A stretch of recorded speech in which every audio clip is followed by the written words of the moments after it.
Mabuot asin masinunod na makuapo. Siring ka iniiladawan ni Lola Rosita General kan barangay Magpanambo Pulanggi Albay, an sa iyang 17 anyos na makuapo na si Levin Ulaso General na solomenteng binawian ng buhay sa nangyaring aksidente kasubanggi sa Maharlika Highway Purok 1 Barangay Balangibang kan parehong banwaan. Storya niya, pinakiurunan niya pa ang biktima na kung pwede dain na muna maglaog sa eskwela, huli tama yung mawawalat na tao sa saingtang harong. Idadaraman kaya sa Bicol Medical Center sa Naga City ang sayang aki para sa atensyong medikal. Daing niya sa nahunaon na ininapalan ang huring beses na mahiling niyang buhay ang sa iyang makuapo na si Levin. Tapos umuwi kami, alas 7 na ng gabi.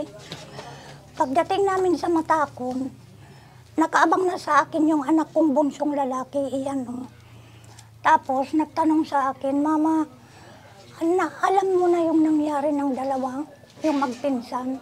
Sabi ko, sino? Yung dalawang dodong. Sabi ko, hindi pa. Bakit? Anong nangyari?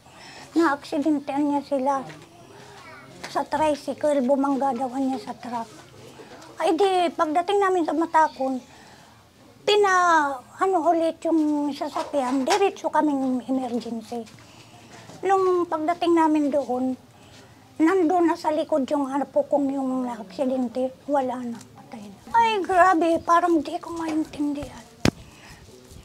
Parang di matanggap-tanggap. Kasi pumasok yun kahapon ng umaga. Nakatawa pa nga yun eh. Sigun sa Pulanggi Municipal Police Station, apwera sa nagada na biktima, anom na persona panalunad kan tricycle na suminalpok sa nakaparadang truck sa nasambit na lugar at naitalang irido. Nagluluwas man sa investigasyon, nahali sa sentrong Pulanggi pauroli na kutaan biktima. Alagad darakan madiklom na dalan, dainari paro kan tricycle driver ang truck na nauli sa diskwido. Napansin namin na na marami ng incident na nangyayari diyan sa So may mga intervention kaming gagawin sa ngayon. So nakipag-coordinate na kami dito sa lokal na municipal LGU, especially dito sa kanilang PPSO, Pulanggi Public Safety Office. Then nakipag-coordinate na rin kami dito sa DPWH, sa engineering office ng LGU. So kailangan talaga ng lightning. So coordinate kami dito para magkaroon ng talaga ng ilaw dito sa natin.